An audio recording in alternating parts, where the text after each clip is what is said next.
Are we on? Yes, we're live. Welcome to the show, everybody. I'm True Potter's Mind. This is the other morning show. Today's date is 11/16/2018, the year of our Lord. Today on the line, I have Coach Abdullah. Brother Abdullah is coming. You're back home now, or are you still over here in the States?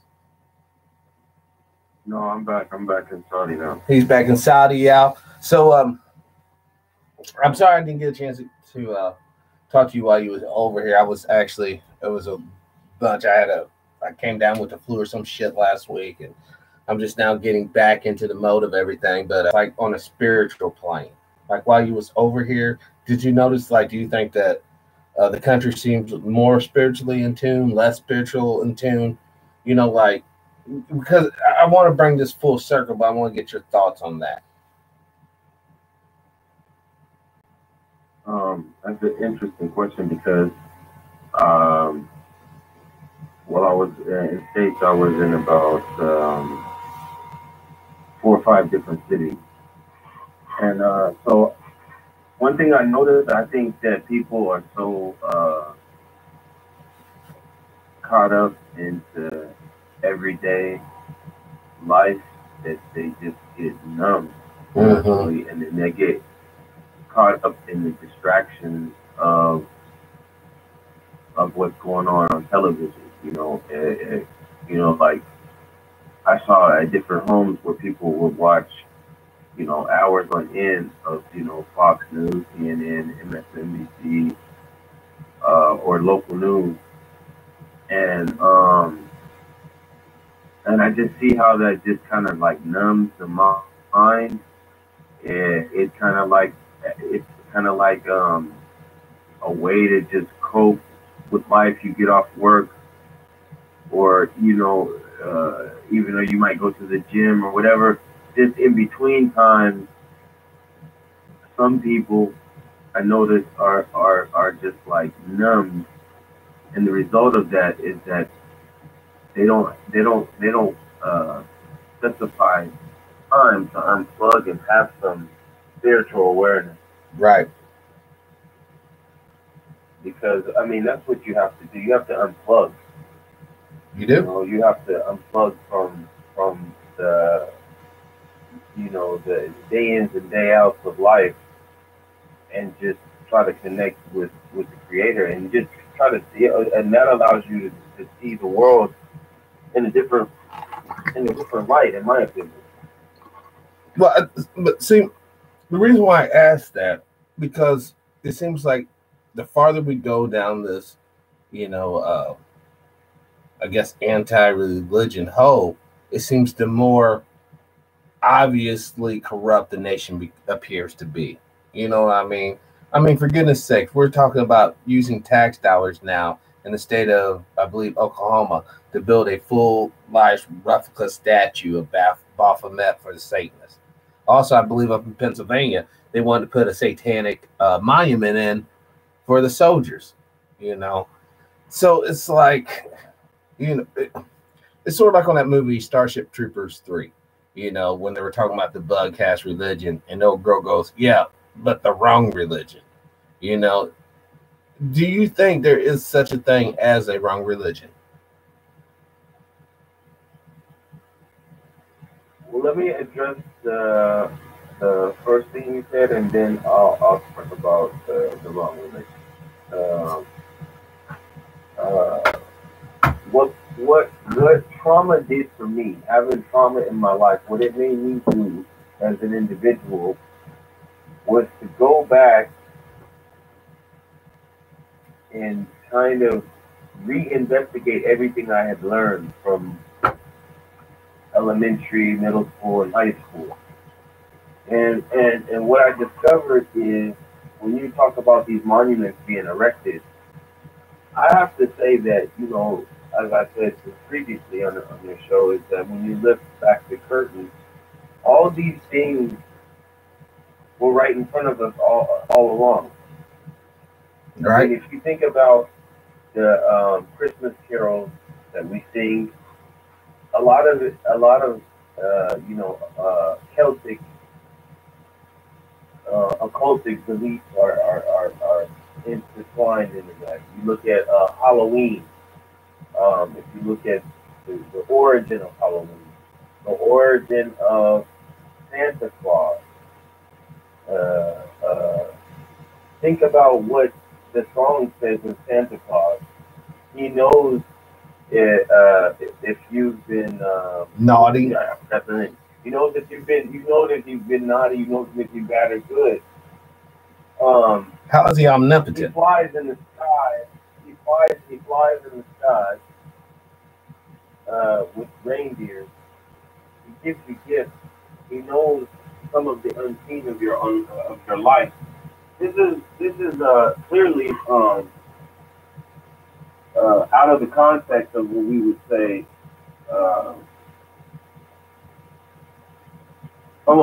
Let's say in the context of what we would say a cultural belief. Right. And then you go on and on. Easter. Moon worship. And Esther. Yeah, you know what I'm saying? So basically, and then you go back to, our age group. Remember the I Dream of Jeannie and Bewitched. Oh God! This is always, and then just look at our cartoons on the scary side.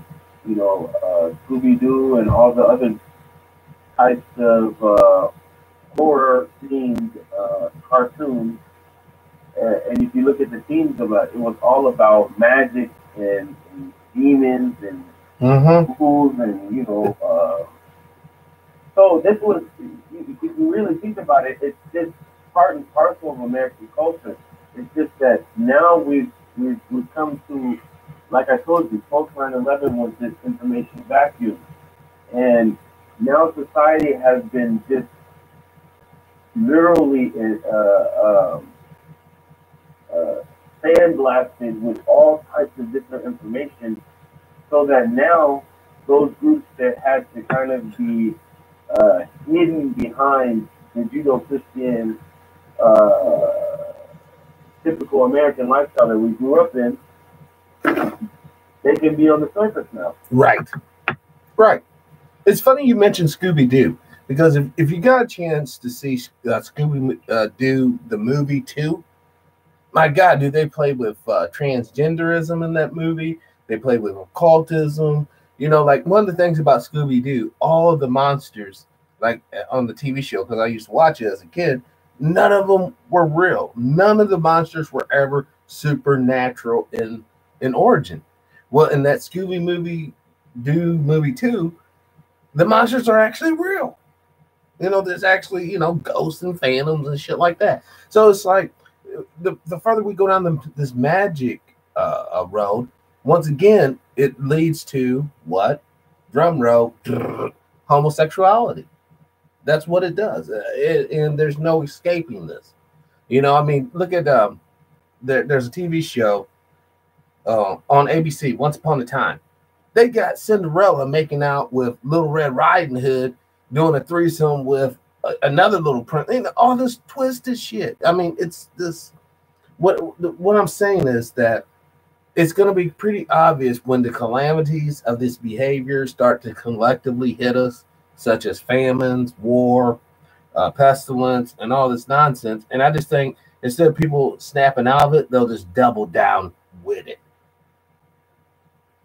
Well, I would say that all the things you name are present on Earth right now. Yes, as we speak. Famine, pestilence, war. Yeah, that's all right here. That's here now. That's here and now.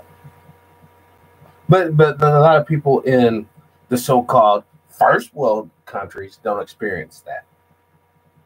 For a whole host of reasons. We have more distractions. We have more distractions. We have iPhones. We have Android. We got social media. Well, social media is worldwide, but just look at that's one thing. That's another thing I noticed being in America is how phone dependent the average person is. Oh, well, you can't do nothing with. I tell you this, brother. You can't even get a job without a phone. Seriously, you really can't. But I'm just saying, okay, are you using the phone or is the phone using you? If we're on the freeway and the speed limit is 65, and you're driving 50 because you're looking at your phone. I see it all the time. Using you. I see it all the time. Exactly. You know. That's what I call phone dependency. Phone dependency. But you think that's just because people, once again, are trying to escape their little depressing lives? That and I just think on people on varying levels are susceptible to different types of manipulation, because there's a lot of manipulation on these phones and these applications. I mean, you got to understand that Pokemon Go had people driving into the ocean and dying, and I hate to say it, but there's a rumor within my own family that one of my family members died because of Pokemon Go. Stop it! You mean these fools are sitting here trying to catch an imaginary, augmented reality critter, and they ride off the cliff? But it's designed to steal your brain like that. Just go look up Candy Crush's effect on the human brain. Wow. I mean, I know about the seizures for epilepsy, because of the light patterns and the LED modulations in the light. But yeah, I can see that, because they've been known that they can use certain light bulbs to trigger certain responses in people. Well, right. So certain applications. Some of it is I think partly the individual and their susceptibility to be manipulated or fall into an addiction, which is just a human factor. And then the other part is just being exposed to certain things that manipulate and rewire your brain. Well, I did. So I just saw a lot of people. I saw a lot of people were very, very phone dependent. They couldn't really exist without using the phone. Well, no, because it's everything. You take that, if you want to get people in the streets in the United States of America, cut off the internet and Wi-Fi. Motherfuckers will be running out of their homes demanding. They don't care how much they get crapped on as long as they have their internet. But I do have a question from a viewer of ours, Tracy from Ohio. Asked the next time that you're on, because she knows you're from Saudi Arabia. Was there any information about? I'm not from Saudi Arabia, but I live there. Yeah. I'm not from Saudi Arabia. You're actually from here, but was there any information about the reporter that died over there? Well, okay. That's tricky. I mean, if you can't answer it, you can't. You know what I'm saying? Because you're on the front lines. I'll say this. If you really want to, I'll say it like this. If you really want to understand Jamal, then you got to understand Adnan. So you got to go back in history and study the first person who had that last name, Khashoggi, and study who Adnan Khashoggi was. And if you understand who Adnan Khashoggi was, then you will understand this guy was just not he was not just a reporter. Okay. Yes. He is not just a reporter. Okay. And the other thing you have to understand about this guy, and I'm not justifying his murder. I mean, God rest his soul. I think anytime any human being is murdered, it's an injustice. But at the same time, I don't know the intrinsics of espionage in geopolitics. Gotcha. So, therefore, I'm not going to point any fingers. I'm not going to point any fingers in any direction. But I do know you have to understand some baseline facts about who this guy is before you can even have an opinion. And the first thing you have to start is with Adnan. Adnan. Yes, Adnan Khashoggi. who he was, the BCCI Bank, Reagan administration, uh, uh, Iran Contra. This is big. Oh, Okay? shoot. This is not a, this is a, yeah, come on, man. Okay, so that's an important key thing. Not to mention who politically he has been aligned with. He was a personal friend of Osama bin Laden. Oh. Okay. Yes. He is a documented, well documented supporter of the Muslim Brotherhood. So he was definitely looking for the Caliph to return? I don't wanna Okay. put the words In no one's mouth. But I mean, but I'm talking about things that are well documented. Everything I'm saying is documented. Okay. Okay. You can find these things online. Some of the things will not be in English, but I believe you'll find that it's well known that he's connected to certain people. And just like I always say, when you're in the game of espionage and geopolitics at a certain level, it's never safe. No, it's never will be safe. Never, not for you or your family members. So I mean, when stories like this that deal with geopolitics and espionage leak down to society, it's like an onion. You really can't understand the intrinsics of espionage and geopolitics as it relates to what's going on at the upper echelons of government. How are we supposed to know? Right. We're getting things from the media, and the media has a job. The media has a job to socially engineer society, make them think left or right. And they do it. And they do it. Right, exactly. So what I say is, instead of pointing fingers at this country or that country, these people did it or that people did it, how about gaining a deeper understanding of who that guy is, who he's associated with, and what was his own, what did he say out of his own mouth? What did he write about? Who is he tied to? Because when you get to that level, you got to be tied to somebody big. You got to be tied to somebody big. You don't just exile out of Saudi Arabia and become a Washington Post journalist. Yeah, that does. That sounds a little suspicious. It doesn't just happen like that.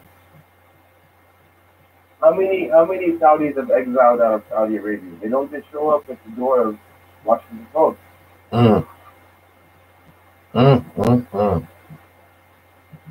It's very convoluted. Right? Exactly. That's what I'm saying. This is a deep ass story. Very, very deep. And then you gotta say, who benefits in this story? Who benefits in this murder? Exactly. Who? That's a big question. That's the thing. That's a big question. You have to really understand, because if you're talking about espionage and geopolitics, whose side is it really on? I mean, it did not help the reputation of the kingdom. If you're connected to the Muslim Brotherhood, if you exile to America, are you playing America in the name of the Muslim Brotherhood, or are you just trying to get in where you fit in? Are you just trying to get in where you fit in? You see what I'm saying? It's so deep that for people on the ground like us, all you can do is background research and then try to come up with some plausible theory. But me, I when it gets to those levels, I'm a fact collector. I don't try to form opinions about things, stories like this. Well, opinions don't help nobody. Well, I just think that you just lock yourself into a thought pattern, and then when other facts come out, you emotionally tied yourself to those opinions, and maybe you can't even see the truth of it. You know what I mean? And that's why on stories like this, the reporter Jamal Khashoggi, all I can say is condolences to him, and God rest his soul, and to him and his family. But to really point the finger at a specific entity, I think you can. Not with knowledge. Right. And it really becomes very murky when you bring up the actual, situation where he's tied to the Brotherhood and he's working at a prestigious American paper. It just doesn't really add up at all. It doesn't make any type of sense. So I do have to research his ancestor. And then, exactly. And then you would have to also look at who are the reporters of the Washington Post. What is the Washington Post? What does the Washington Post represent politically or geopolitically? Are they liberal? Who do they align themselves with? You know what I'm saying? So it takes a really deep study to come up with some kind of answer. I'm actually shocked he didn't go to work at Fox News. I mean, because everyone knows that there is a I don't know who he is, but he's a really big stakeholder of the Fox News franchise. But when you look at Saudi Arabia and you look at the situation that's going on today, I want to ask you another question. This is totally out of left field, but what is Saudi Arabia's relationship with China like? I have no idea, because it's not my, I have no interest in that kind of stuff. I got you. I just wanted, I didn't know if they were doing. But I would assume this me being in the world and knowing different things, it has to be great because, China has positioned itself to be the factory of the world. Yes, it has. If you were to go and see the subcontracts that all of these big companies are cutting with these factories all scattered all over China, it's ridiculous. I mean, essentially, yeah, it's the factory of the world. I mean, you have to include Southeast Asia as well. Vietnam, Thailand, Korea. Yeah, come on, man. Yeah, that. So I would assume it's great. I mean, the only reason why I asked that is because here lately, I mean, I'm sure while you was over here, you might have caught a whiff of the kind of the ramping up of the anti-Chinese propaganda, which is going to crescendo, obviously, with the hot war or whatever. But I was just wondering if the kingdom had any particular leaning towards, the East or say the West.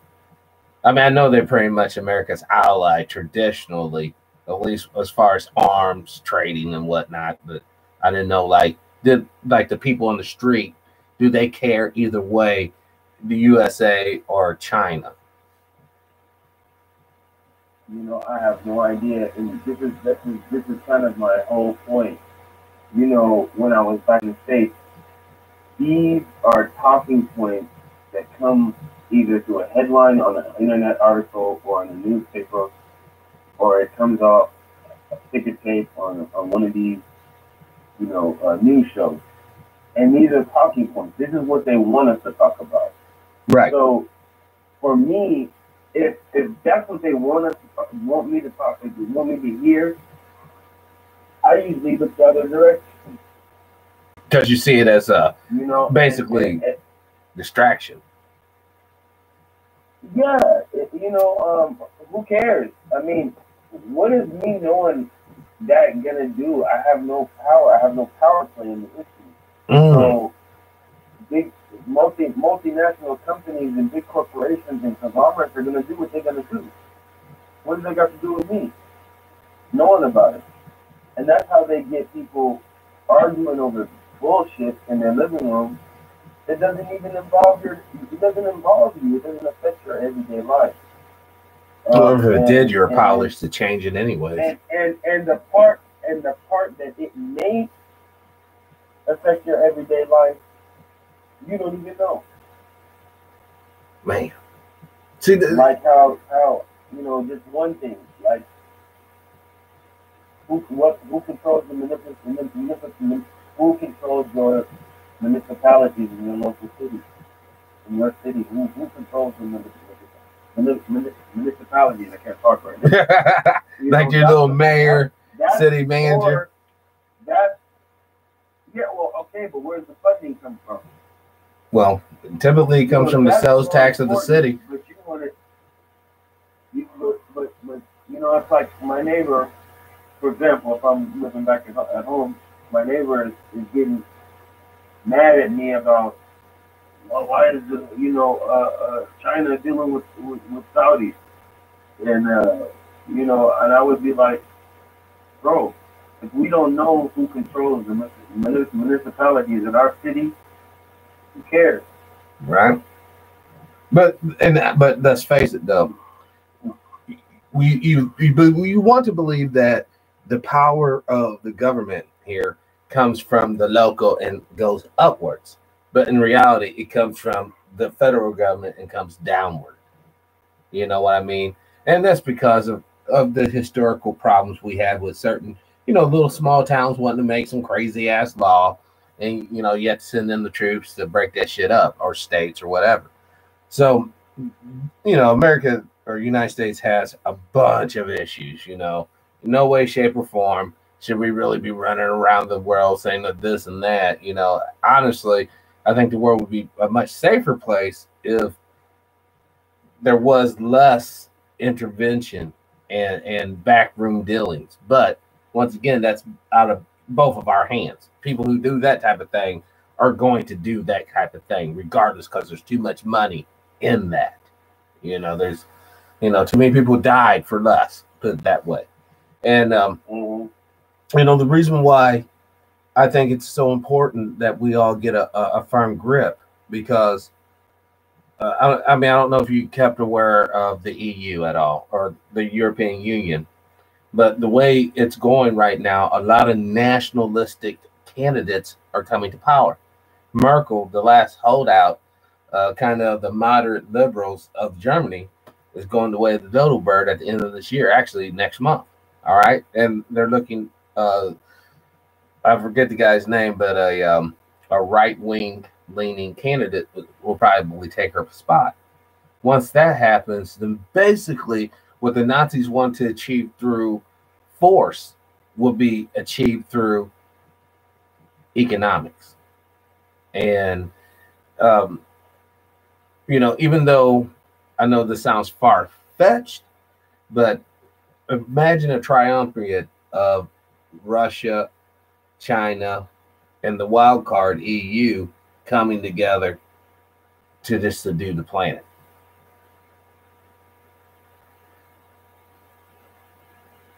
Well, what's happening is, as I see it, is you got a playbook being run, the same playbook they're running in Europe, the same playbook they're running in America, and that playbook is mass immigration. Yes. Mass immigration, mass refugees, forcing different cultures to coexist. You have the clashing of cultures. At the same time, the EU and the United States economy is unstable.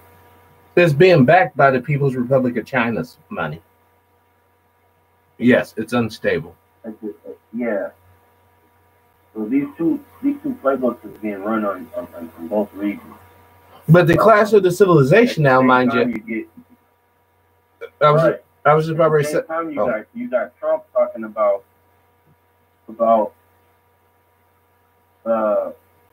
getting these new factories started. Yeah. You know, bringing the factory industry back to the United States. Right. Creating more jobs. But it's not going to be like the 1920s, bud. It ain't going to be a bunch of like 500 men with lunch buckets. It's going to be like 30 guys with fucking 200 machines in there. But you got an opposing faction. You got an opposing faction that want this democratic socialist agenda. That's not going to work either. So you have, and this is why I told you this playbook, because this is why you're going to get this nationalism versus the internationalist rival at this time, because of this mass immigration, mass refugees, this little concept. That's what is coming out of this scenario. Well, so while Trump is trying to say from the nationalist agenda, let's put the money back into the factories and create jobs for America, which is a similar echo in Europe. Okay, you have similar talks about the same thing in Europe. While the democratic socialists, and I'm not talking about necessarily Democratic Party, I'm talking about as an ideology. Right. The democratic socialists, they want a whole other program for both regions. And what program do they want? A democratic socialist program. Like everyone's free, medical and all that, and the typical socialist mantra. Medical and a national, basically like a new form of welfare, a new form of Social Security. But I hate to admit that, but ultimately, brother, that we have to get to that. Once automation gets to about 80-90% of total production, applications, and actual distribution, there will be no spot for. We won't need the working guy, dude. We won't even need a janitor because robots don't use the bathroom. And that's why the technocrats piggyback on the democratic socialist agenda as well. Yeah, but I'm concerned about that, though. Because when you say technocrats, all of a sudden in the back of my mind, I'm hearing transhumanism. People who want to take the tech and not just use it as a tool, but merge it. Well, and that's why you see on the nationalist agenda, they want to slow down all that stuff. Well, yeah. They want to take out that from the schools teaching the LGBT, the gay agenda. They want to force that idea. Well, yeah, but see, that goes back. That's all on that other side. And that kind of goes back to the whole bad religion side. I mean, you never did answer that question. Is there such thing as a bad religion? Yeah, we didn't get to that. Is there any such thing as a bad religion? Okay, I'm gonna categorize religion into three categories. Okay. Religion from the Creator, religion from man, and religion that comes, you can say, from existing on earth. Religion from the earth. Okay. You can say. Regardless of man's interpretation or manipulation, the religion that comes from the Creator, the essence of the message is pretty much the same. Heaven and hell, good and bad. There's a right way to live, there's a wrong way to live. Okay, in general. Right. The religion of man comes in all different kinds of forms. And it's from the imagination or the creativity of man. Religion of the earth deals with humanist and animist-based religion. If you've heard any of those type of terminologies or humanist, animist and humanist-based type religion. If you're gonna ask a blanket question like, is there such thing as a good religion and a bad religion? Of course, that's if I were to take it from the perspective of the first class. Mm-hmm. Of course there is. There is. Of course there is, because any religion that doesn't oh,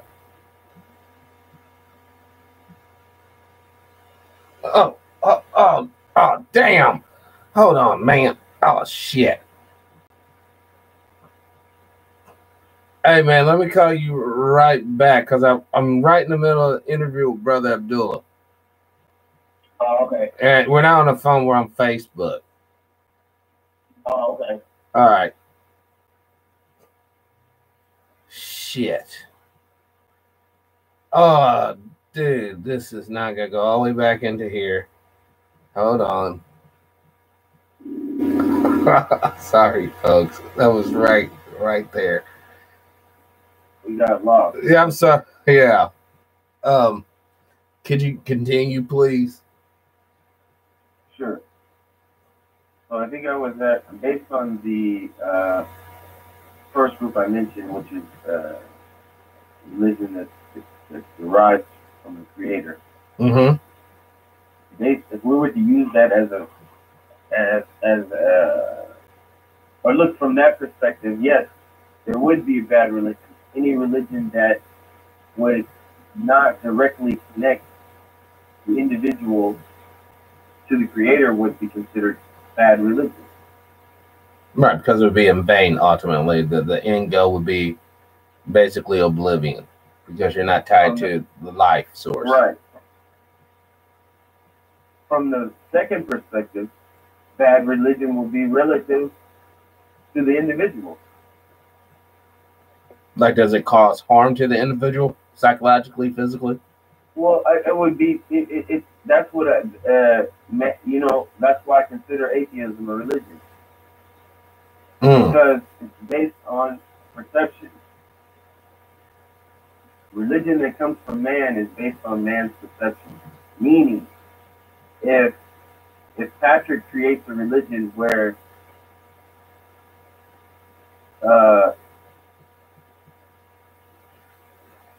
he can kill his neighbors. Of course, we know Patrick doesn't think that. But he has the right to kill and rape, and he doesn't have in his religion, whatever his neighbor has, it belongs to him. He has every right to take it, even by force. So that's his perspective. Now, let's say I happen to be Patrick's neighbor. If I don't believe like Patrick, then I'm a non-believer to Patrick. I'm not on the right religion. Open, fair game. Yeah, it's fair game. So that's what I'm saying. It's based on perspective. In the humanist aspect, I'm not going to speak on from the humanist perspective, because I just don't know enough to speak on it like that. But I would say in general, we have to understand that religion comes in different forms, and to say this is a bad religion, I think, okay, we can put that on the table. Let's bring the evidence, right, and really discuss it and see if it really is a bad religion. So, and then we have to agree upon terms of what is the criteria of bad. What's the criteria of what constitutes bad religion? Is bad religion having more than one wife? Is bad religion a religion that allows homosexuality. Mm. Is bad religion that is a religion that endorses war or holy war. Is bad religion a religion that banishes usury? Mm. Is that one get you killed. Well, I mean, I'm just saying. Mess with the banks. That one gets you killed. Is bad religion 2 women marrying 1 man? Mm. I mean, or one woman marrying 5 men? Ugh. Is that bad religion? Mm. You know, I mean, we have to settle on terms on what bad religion is. But see, once we start making those black and white terms, you know, like what you were saying, that's hard to, you know, and people who are in that lifestyle, they ain't gonna try to hear nothing you have to say after that. After you say, well, what they're doing is bad.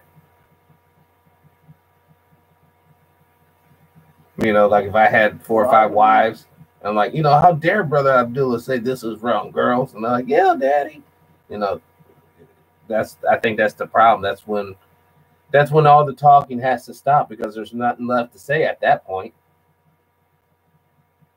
Well, that's when I say, why don't we get out of the discussion of bad religion? Let's get into the discussion of coexistence. There you go. We have to live together. We have to live together. No matter what you live, whatever, no matter what you believe, you got a neighbor, you got a post office, you got a school, you got a fire station, you got a police station, you got a Walmart, a grocery store, and that's all made up of all different kind of people. Yes. And you got to coexist. But see, the thing about it, though, that too is an issue, because now, with a blanket statement like that, coexisting, now it's okay to have the homosexual. Now it's okay to have the Satanist. Now it's okay to have the pedophile. Now it's okay to have the murderer. Now it's okay to have the rapist. Now it's okay to have the thief. You know what I mean? And under the king and the queen. Yeah, I'm here. Can you hear me? Yeah, I can hear you now. Now, there was some crazy sounds there for a second, which isn't unusual for this show. You and I were born in the belly of the beast. We weren't born in the Queen of England. So we were born in a place where everything goes. Yeah. Basically. So if that's the term that we were born under, then at the end of the day, I'm a man, a heterosexual man, and if I run into a gay man in America, I'm not going to disrespect him. Right. There's no need for he's gay. Yeah. Because we have to coexist. Yeah. I mean, but we have to coexist. But at the same time, I would expect him to respect me as well. But how could he not respect you? You know what I'm saying?